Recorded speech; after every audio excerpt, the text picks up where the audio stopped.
कसूरवार तो हम इमरान खान साहब को ही ठहराएंगे, क्योंकि बड़ी आस लोगों ने लगाई थी उनके साथ, ठीक है, जो वो उम्मीदों पे पूरा नहीं उतर सके लोगों की। तो जिसकी वजह से अभी देखें जिस तरह वो उन्होंने इलेक्शन अदम एतमाद के होने थे, फिर वो उन्होंने असम्बलियाँ डिज़ोल्व कर दी और अब वो दोबारा बहाल हो गए। अजीब सी खिचड़ी बनी हुई है। असल में ये कसूर मैं मतलब गवर्नमेंट का नहीं कहूँगा, ये अपोजिशन का भी है, गवर्नमेंट का भी है और मुल्क के इदारों का भी है। देखिए इसमें दो तीन फैक्टर्स हैं। एक तो जिस तरह खान साहब हैं वो फॉरेन फैक्टर का जिक्र कर रही हैं कि इसमें जो है ना फॉरेन इंटरफेरेंस है, तो उसको भी रूल आउट नहीं किया जा सकता। देखिए मामला इतना एग्जेग्रेट ना करता अगर गवर्नमेंट भी जो है वो बहुत से जो जो उन्होंने लॉज को स्किप किया, बाईपास किया, वो मत करती।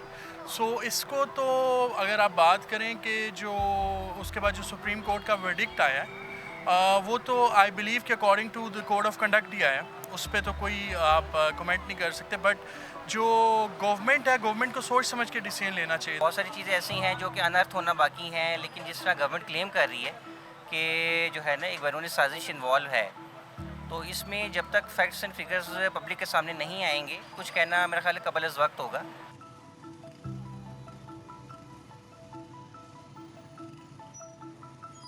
पहले कम आमदनी में गुजारा हो जाता था, लेकिन अब बहुत ज़्यादा बहुत मुश्किल हो रही है। जो आम आदमी हम जैसा मेहनत मजदूरी करके सुबह मेहनत करनी और शाम को खाना है, अब तो वो भी हालात नहीं रहे कि शाम को पता नहीं होता कि हमें मिलना भी है या नहीं मिलना, हमने रोटी खा के सोना है या भूखे ही सोना है, अपने बच्चों को अपने मतलब दूध भी पिलाना है या नहीं पिलाना। हालात इस नेज तक आ गए हैं।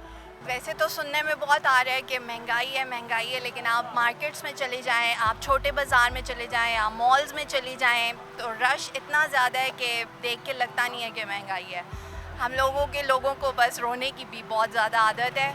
मसले यही है कि खाना पीना जो रोज़मर्रा की ज़रूरियात है वो तो कम से कम होनी चाहिए ना, ठीक है। वो अभी तक पिछलों को रो रहे हैं कि जी वो ये करके 4 साल में यही सुना है हमने तकरीरों में कि वो ये करते रहे हैं, वो ये करते रहे। पिछलों को किसी ने कुछ नहीं किया। तो अब आके जो है वो जब ये जान छोड़ने लगे थे तो कहते जी कि हमारे पास यही टाइम था काम करने का।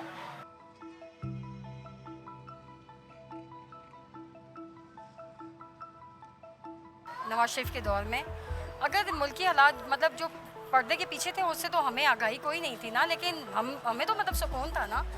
महंगाई नहीं थी, कोई ऐसा मसाइल नहीं थे आपके सामने जो इमरान खान के दौर में आके बहुत ओपनली हुए थे, वो नहीं थे। तो फिर चलें इंशाअल्लाह ताला, उम्मीद तो है अच्छाई की। देखिए होपफुली ये तो अब उनके मैनिफेस्टो पे डिपेंड करता है कि कौन सी गवर्नमेंट आपको किस तरह के आउटकम्स देती है। अवाम तो दे आस्क फॉर रिलीफ। बहुत बुरे हालात होने वाले हैं आई गेस अगर नई गवर्नमेंट आती है तो, and we don't want a new government.